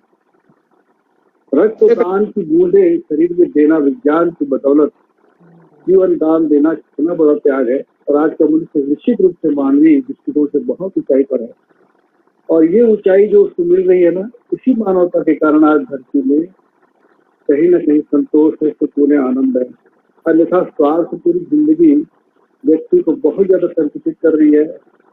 और ये रक्तदान से इतनी प्रेरणा मिलती है, और जब परमार्थ के लिए व्यक्ति जाता है तो फिर अपने परिवार को भी देखता है वो, मेरे माँ बाप, मेरे भाई बहन, मेरे घर के लोग कैसे हैं, मैं उनके साथ कैसे पेश आता हूँ। जरा सा त्याग आप करिए, जरा सा दान करिए, आपके जीवन में जरूर प्रेरणा जाएगी, आपके व्यवहार में बदलाव आ जाएगा। ये दान का महत्व बहुत बड़ा है, पौराणिक कथाओं से लेकर इतिहास तक। और इस दौर में अगर नरेंद्र पांडे जी ऐसे लोग इस अभियान को चला के प्रेरित कर रहे हैं, निश्चित रूप से हमारे युवाओं को प्रेरणा मिलेगी। और सोशल मीडिया में जितना शेयर हो, जितना इसका वायरल हो, उतना ही ज्यादा लोग प्रेरित होंगे। 25 साल पहले की जो समस्या मैंने रक्तदान के विषय में बताई थी, वो आज भी विद्यमान है, लेकिन अब प्रसार बढ़ गया, भय लोगों को कम हो रहा है, संकोच कम हो रहा है। प्रोफेशनल को इससे हटा करके जरा सेवा और परमार्थ की तरफ बढ़ना पड़ेगा। ऐसे ही ब्लड बैंक बने जो निस्वार्थ काम करते हों। रायपुर के एक गंगा डायग्नोस्टिक के उदाहरण ने जांच की व्यवस्था की कर रखी है।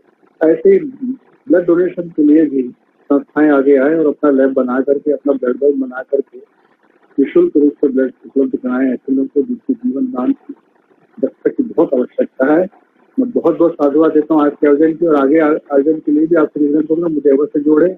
आप लोगों के विचार सुनने से बड़ी प्रेरणा मिलती है। बहुत बहुत धन्यवाद नरेंद्र पांडे जी को, साधुवाद सभी डॉक्टर गंभीर सर को, डॉक्टर किशोर को, और सभी समाज से मेरे मित्र भाइयों को मेरा हृदय से आभार और ईश्वर से प्रार्थना कि आपके हाथों को इतना अच्छा निमित्त बनाए ईश्वर, बड़े बड़े कष्ट में पड़े हुए लोगों को आप राहत दें, सेवा दें और उनके जीवन की रक्षा करें। जय जय भारत। धन्यवाद किरण भैया, आपने बहुत अच्छा विचार यहाँ पे रखा और साधुवाद जो प्रकट किया हमारे रक्तदाताओं के लिए। हालांकि इनके लिए हम धन्यवाद कहें तो वह भी छोटा होगा, जितना नेक, जितना महान काम ये करते हैं, इनके लिए हमारे ख्याल से शब्द नहीं है। वाकई जो आपने बात कही कि ये दधीच के अवतार ही इन्हें कहा जाएगा, इसीलिए मैंने आज इन्हें महादाता के रूप में संबोधित किया। सही परिभाषा आपने दी, महादाता है ये, नामों के दान में कहा जाए। अब अंत में मैं, चूंकि अब सभा की समाप्ति हमारी ओर होने जा रही है, मैं हर बार की तरह डॉक्टर शैलेश खंडेलवाल जी को अंतिम उद्बोधन के लिए यहाँ पे आमंत्रित करूंगा कि आज एक नया प्रयोग करने की कोशिश इस मंच ने की। अभी तक इसने कोरोना काल में बहुत से कोविड के पेशेंट को, बहुत से लोगों को यहाँ से इलाज करवाया है, होम आइसोलेशन में ट्रीटमेंट बताया है, लोगों की जान बचाई है।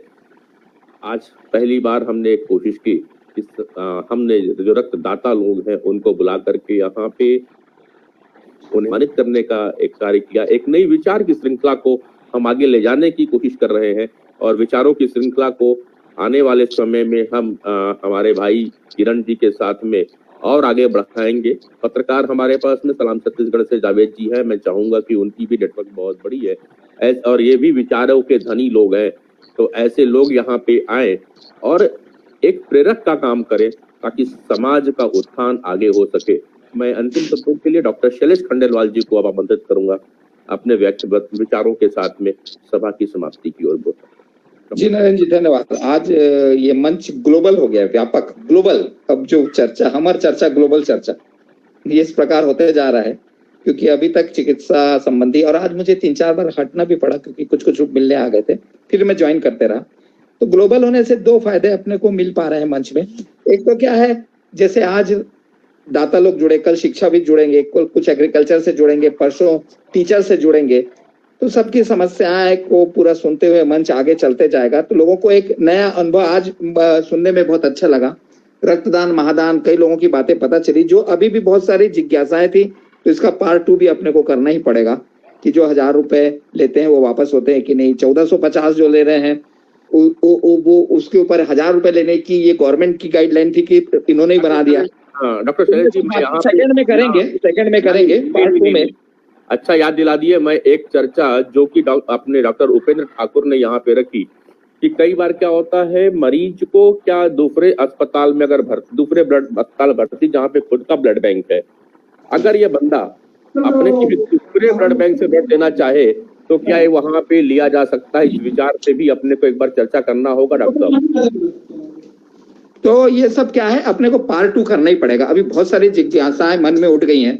जैसे पहली जिज्ञासा यही है कि जो 1000 रुपए लेते हैं, ये क्या गवर्नमेंट की गाइडलाइन है? दूसरी ये कि 1000 रुपए ज्यादा ले लिए तो किसी ने कभी वापस किए नहीं, तो हमें पार्ट 2 तो लाना ही पड़ेगा। अब आपके जो भी ग्लोबल होने से पार्ट 1 पार्ट 2 चले गई, क्योंकि समय का अभाव है और लॉकडाउन खुल चुका है, तो अपने को ये करना पड़ेगा। और आज का मंच की ये जो प्रयोग था बहुत सफल रहा।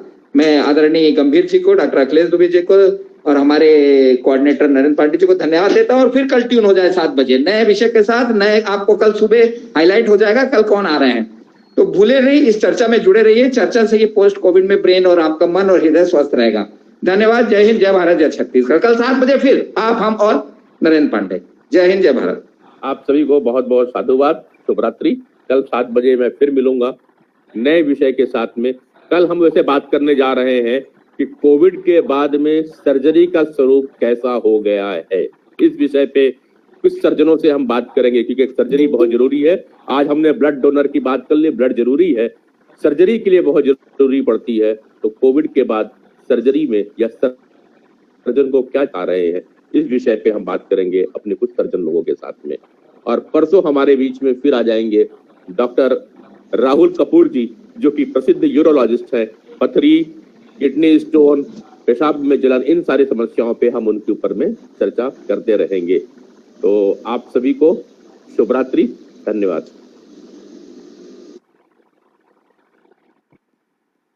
Thank you sir, thank you.